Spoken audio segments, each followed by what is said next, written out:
Today, we welcome the transplanter Rita Crevoshay, an expert in compost, regenerative agriculture, and sustainable soil management. Please welcome Rita. I'm just trying to get this video up, and I'm not finding. I think you're on your way. Okay, there we go. Now. There we go. Yeah, okay, great. Welcome everybody, and thanks for that stunning introduction, Emma. Now let's just bring up the share screen, and there we go. Okay. Okay, so there's the intro panel, and that's me. I'm Rafa or Rita Crevoshay, and we're going to talk about fungi today. Now, when Emma first talked to me about that, she said, well, let's do something on mushrooms. And I thought about it, and you know, the role of fungi in the plant world is so profound. It goes way beyond mushrooms. So I'm going to devote some time to the fungi themselves, the fungi and their relationship to green plants. Now, fungi, it turns out, were only recently classified as a kingdom. We have the animal kingdom, we have the plant kingdom, and now we have the fungal kingdom, and that only happened in 1969. This is very new. We don't know a whole lot about fungi. We know plenty. We could talk about it for hours, but we really are very unfamiliar with the nitty-gritty of mushrooms, of fungi and their mushroom fruiting bodies. We believe that there are as much as 2.5 million fungal species in the world. 90% of them are unidentified. We just don't know. So this is a great field. If anybody is wondering about a career, this is a fabulous thing to dive into. Get a PhD in mycology, and you'll be set for life. The discoveries have been stunning. Now that's a fungal plant. That's the Mycelia. That's the equivalent of a vegetative body. It's just a bunch of mycelial threads knotted up going through the soil system, not the solar system, the soil system, and doing its functions. Now, so basically it's an underground network of mycelial threads. Mycelia is the key word when we're talking about these plants. I shouldn't call them plants. They're these fungi. Now, then there is the mushroom itself, and we'll talk about the mushroom in a few minutes, but that is the actual fruiting body of this organism. Now, the key function of these mycelia below ground in the soil, and it's a very important function, is their symbiotic relationship to green plants' roots in the form of mycorrhizae. Now, myco means fungi, means mushroom-based fungi, and rhizae is roots. So it's a combination of those. These fungi form networks throughout the soil. They interact directly with the roots of plants, and they deliver all kinds of services. They deliver nutrients, they deliver water, they help between different species. Now, in forests, we have huge networks of mycorrhizae because it's undisturbed, and many of these are thousands of years old, and they communicate between distinct species of trees. And if there's a certain species that's not getting the nutrients or not getting the water it needs, the Mycorise intervene and deliver it. So that's how important it is to the ecosystem. Now, these vast networks share all kinds of ecosystem services, not just water, not just nutrients, but other things too. And we're just beginning to understand that. It's not something that we have a firm grasp on. It's being studied intensively. And then, of course, these networks are responsible for storing carbon. They take carbohydrates, they access the carbohydrates that the green plants produce. They gain nourishment from that. It goes into their systems. They'll release some of it, and it's all stored in the soil. This is what all this talk has been about, storing carbon in soil. It's all by virtue of the participation and the intervention of Mycorise. Now, let's talk about mushrooms. Now, these are the fruiting bodies, and there are many mycorrhizal fungi or mycelial fungi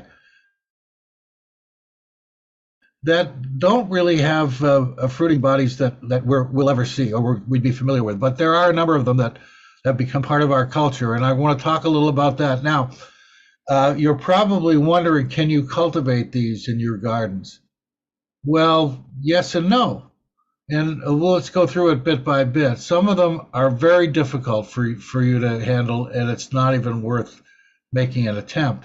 Others are pretty easy to do. Others have to be cultured in a cool, dark place, not in your garden, but probably in your garage or your basement.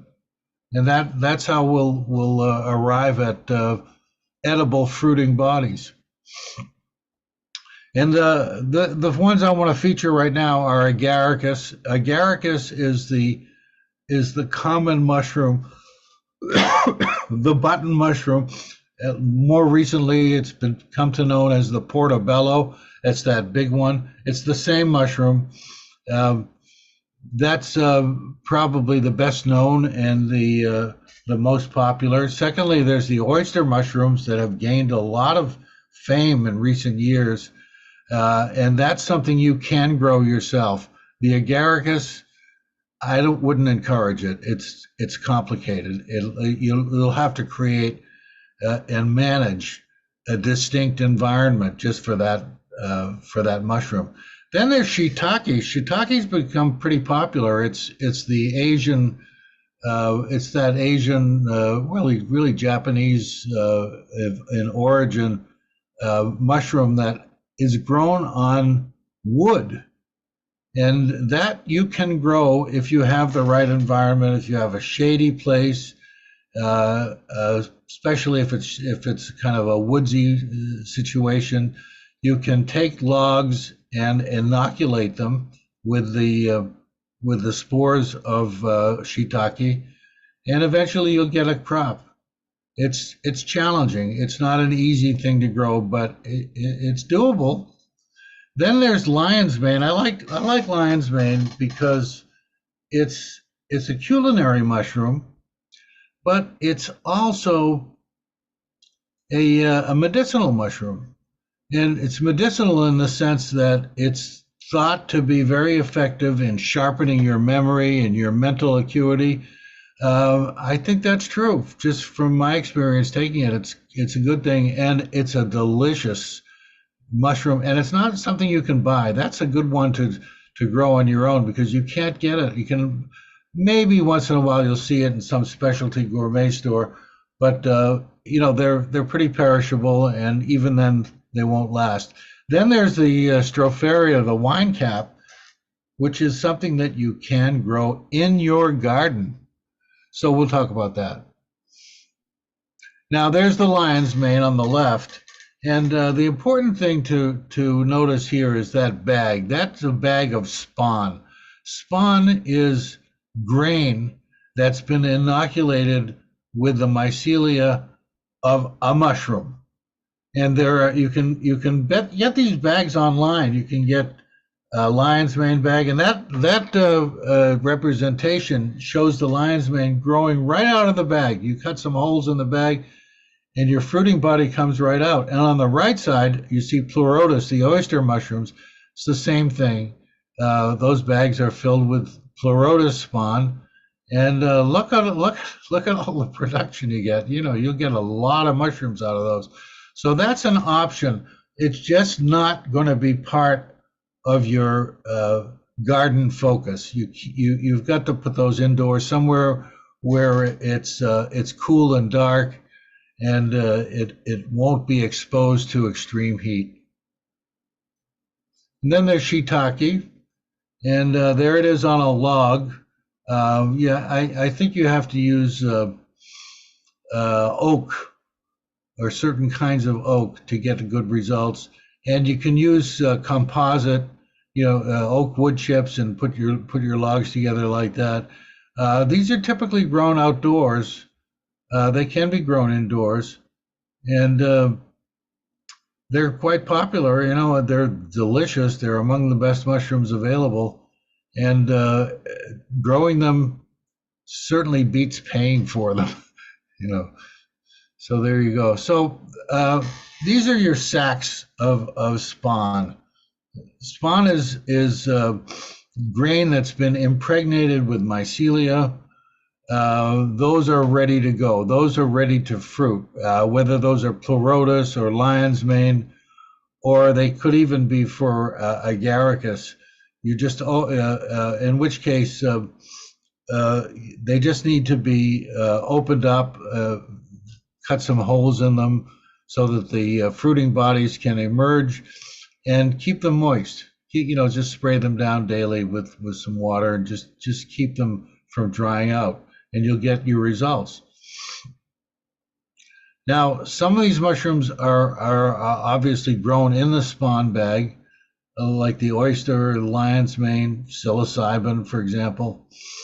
Some spawn is used to inoculate hardwood. And shiitake is not the only example of that. There are others, but those are mostly unfamiliar species that are not commonly recognized. And then some spawn is mixed with a substrate for the agaricus thing. And now I want to let's go to the agaricus page. There it is. There it is. Okay, so agaricus, this is our common field mushroom. And 30, 40 years ago, that's all there was in the market. And now they're still going strong. But that requires a very specific management practice.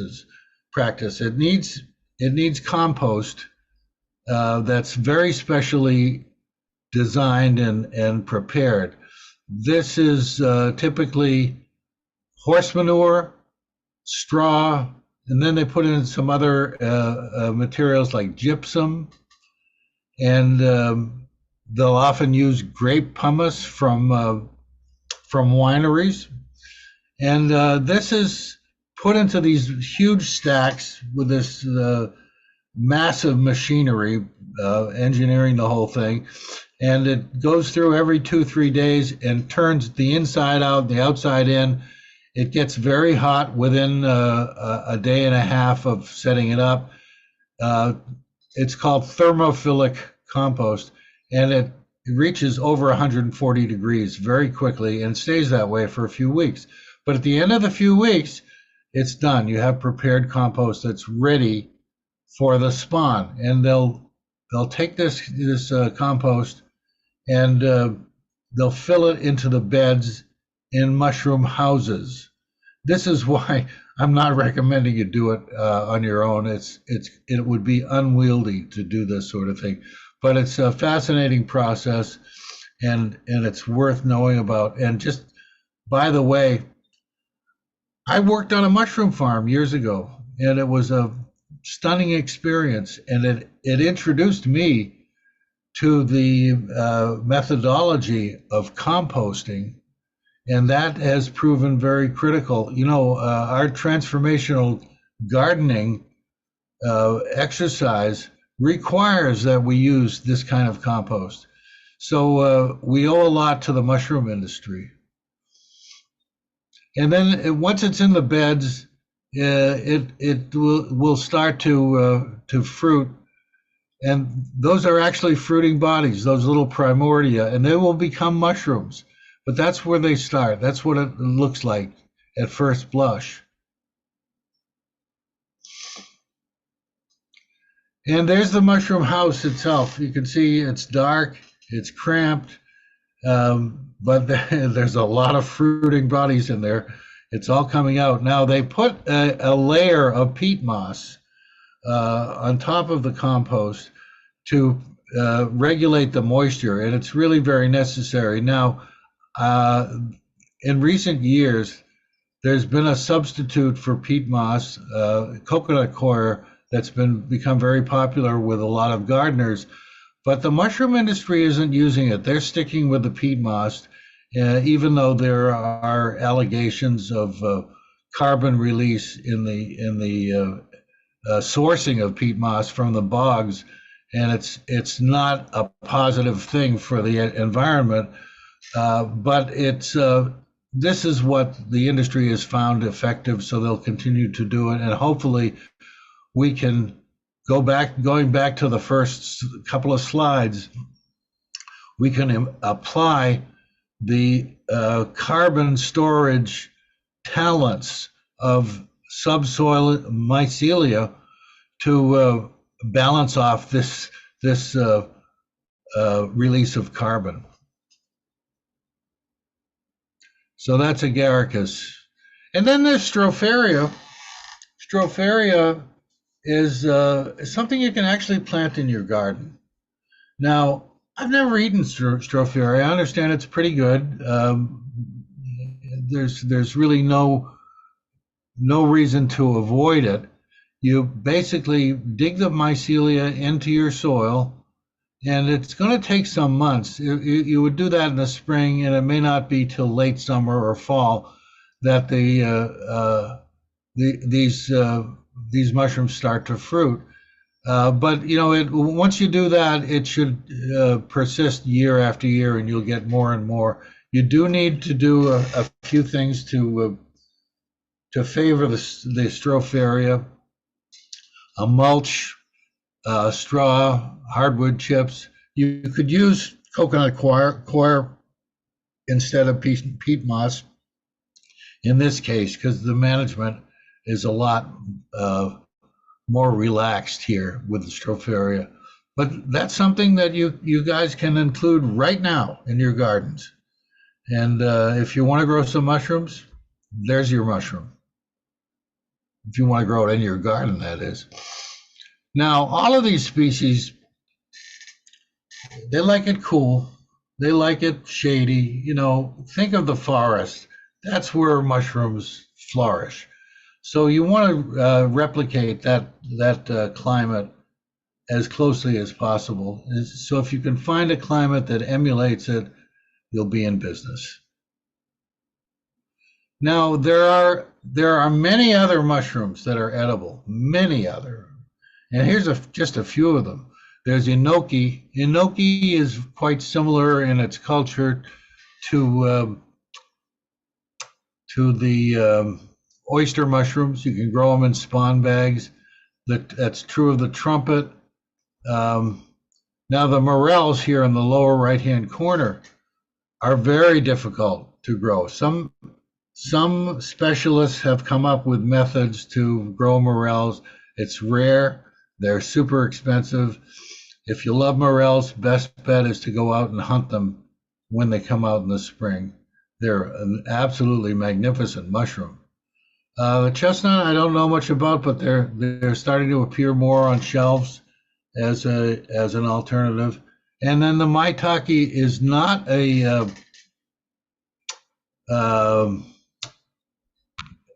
cultivated variety. It's picked wild, and there is a huge industry, mostly centered in the Northwest in this country, of harvesting wild mushrooms. And maitake and species of that sort are featured. And then there's psilocybin, which is a medicinal mushroom, which you can grow in spawn bags. You can grow it at home. You can grow it pretty easily. The the reputation has been repaired. It's become, if not legal, tolerated in many states now, and it's used effectively, therapeutically, in microdoses. So that's an option too if you're interested in. But there's also so many other mushrooms that have medicinal properties. There's the shelf fungi can be used effectively to boost your immune system. And you've got these many other species that promote mental health. And it's all worth studying, looking into, and maybe something will get you inspired, and you can grow them too. They're not out of reach. Just to review some of the terms, casing soil is that layer of peat moss that covers the surface of the agaricus beds. A flush describes the way a crop comes on. You'll get typically a big crop at first. We're right at the end. Okay, take it away. I apologize for that. I'm really sorry, but we have situations like this from time to time. Okay, so I was just on the glossary. Flush is a wave of production. Hyphae are the tiny threads of mycelia that form together into these mycelial networks. Spawn is the impregnated grain that has the mycelia growing throughout it, and that will seed the production of mushrooms. And then the spores, of course, are the agents of reproduction that emanate from the mushroom caps themselves.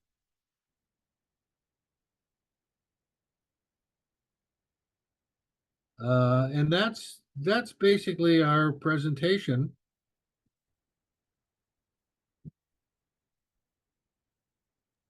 All right. Well, thank you so much. While you were rebooting, a number of people said in the chat that they were learning a lot.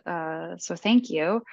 I'd like to kick us off with a question, and that is, could you tell us more about, if we're not directly growing mushrooms in our garden, can you tell us more about how we can encourage healthy fungi growth? And how can we tell if we have these healthy fungi in our soil working for us? I'm glad you asked that question, because whether you like to eat mushrooms or not, these organisms are of critical importance to your garden. You can thank them for giving you good crops. So how do we promote their existence? Well, for one thing, agriculture for the last 10,000 years has been doing it wrong. They've been making a mistake. Farmers all over the planet for all of these millennia have been digging up their soil every spring. Oh, we got to go out and till. Well, why are you tilling? Most of them don't even know why they're tilling. Oh, for weeds, for this, for that. But what they're doing is making it impossible for these mycelial networks to get established the way they are in forests. Now, the forest model is a beautiful thing. You've got all of these diverse networks going. You've got hundreds of species of Mycorise active, and they're all exchanging products and services, and they're communicating. They're allowing trees to communicate with other trees. It's pretty amazing. So how do we do it? Well, first of all, stop tilling. Don't get rid of that rototiller. You don't need it. If you're finished with a crop, cut it off at the soil surface. Just cut it off, and leave the roots intact. Leave the soil intact. Do not disturb the soil. Now, a second thing you can do to encourage fungi is plant cover crops, and that doesn't have to interfere with your regular cropping. You can plant cover crops and you can drill seeds of any other plant in there, and you can grow cover crops and normal produce crops at the same time. You can do that. You can just leave a little space and let the cover crops feed the microbes. These are really important things. Now, a third thing is livestock. Now, of course, you don't have livestock in your garden, but consider this: worms are livestock. You should affect. You should be growing worms. Get yourself a worm bag. Grow them on the side, little by little. Add them to your garden. Make your garden a destination for your worm livestock. They will have a strong impact on the fungal population of your soil. So those are some of the big recommendations that are critical. Wonderful. Thank you. You bet. All right, I'll move on to some audience questions now. Christy B explained that she works on a project where they grow fava beans, and she observed that there's important nematodes on the roots, and she asks if you could share more about the relationship between cover crops and fungi. Yeah, well, fungi need, I mean, this is a symbiotic relationship. That means it takes two players to make it work. The fungi, the mycelial networks, need the green plant's root systems. They need it. They need it to survive. They need it to interact with. So it's critical to maintain cover crops. Now, even in a winter situation, if you leave the roots there, it still has a positive effect. It doesn't disturb the integrity of the mycelia. It leaves rotting roots as a food source for mycelia. It's okay. Don't worry about dormancy or winter conditions. But the cover crops are essential. Now, with regard to nematodes, look, we have a very diverse ecosystem in the soil. Nematodes is part of it. There are all kinds of nematodes. There are pathogenic nematodes that have attracted a lot of ire from farmers, but there are also nematodes that that are very beneficial. So it's like every other organism in the soil. It all has to be given its place, and we have to find a balance. That's the key, is to find a balance and let them express their benefits for the sake of the greater ecology. All right. Anthony asks if they use biochar in the compost to grow mushrooms. No, they don't. They No, don't. they don't. Okay. It's a factor, but no, I'm not, that's not a critique of biochar. Biochar has a lot of good properties.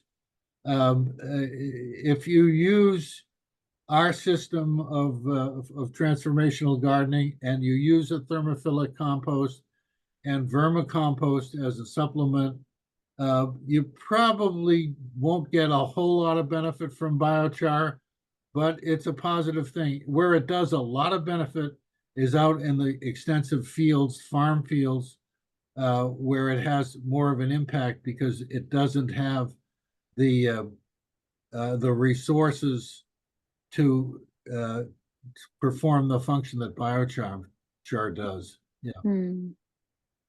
but Mark, oh, go ahead. no, it's something that's worth experimenting with if you are so inclined. Yeah. Oh, Rita, could you quickly explain what biochar is? Well, biochar it's basically wood that's been burned in a low oxygen situation. It's a kind of charcoal, basically, and the benefits from it is that it's extremely porous. It's got thousand, in a small block that's like an inch by an inch, there are thousands or maybe tens of thousands of pore spaces. So uh, it offers uh, big opportunities for water absorption and for organisms to move in and out of the material. Thank you. Margaret was wondering if you could recommend a place to study and obtain a PhD in mycology. Oh, that's a great question. Um, No, I can't I mean, where do you live? Where does Margaret live? Do we know? Margaret, where do you live? Could you put that in the chat? Tampa. Tampa. Well, University of Florida probably has a department. Most most campuses that have strong biology options would offer courses in mycology, but what you'll need to do is find what you want to specialize in. Do you want to focus on edible mushrooms? Do you want to focus on the soil-borne mycelia? Do you have another idea? For example, there are some very innovative uh, uses, applications for mycelia. I saw one the other day. It was amazing, and I posted it on Facebook.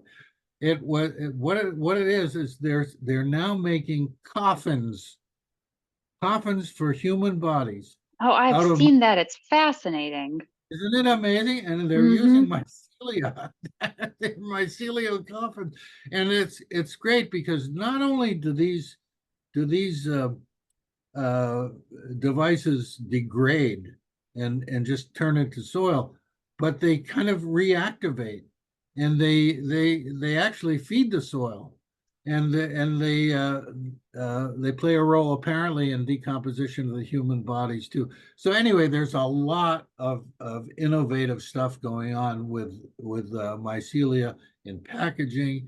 I understand that we may finally be looking at a solution to our plastic crisis, uh, coming from some kind of mushroom that has the right properties that could replace it. So these are the things you'd have to research with any university. Who's teaching what? Where is the emphasis? What do you want to get out of it? The field is wide open. Yeah, thank you. Thank you. Thank you. Margaret, I hope that was helpful.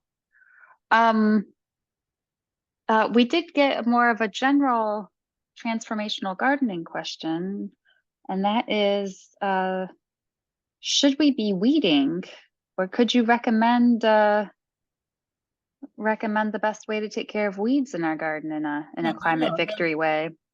Yeah, I suggest cutting the weeds off at the surface too. I mean, they have roots in the soil like everything else. Now, depending on your weed, you may have a persistence problem that you may have to come back and do it a couple of times.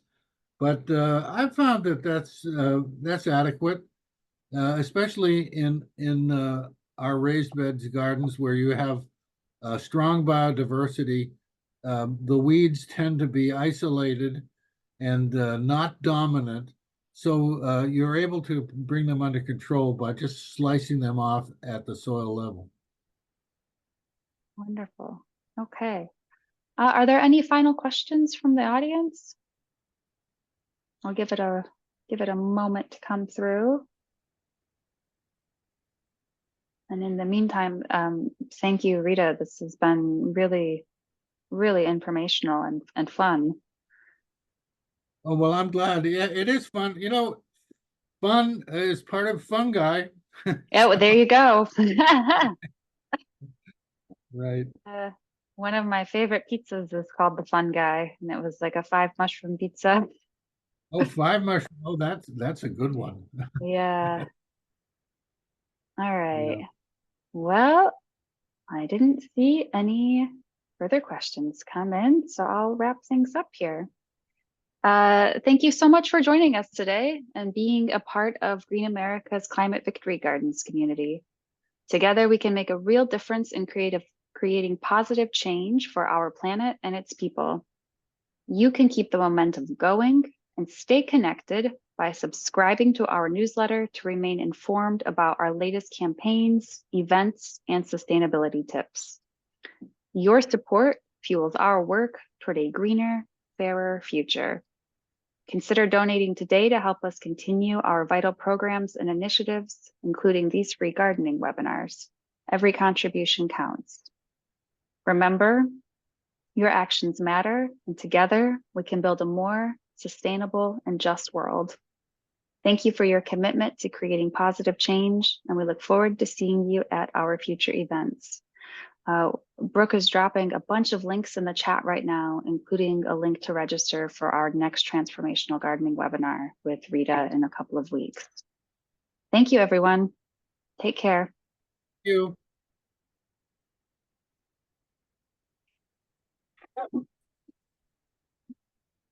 Stop the recording.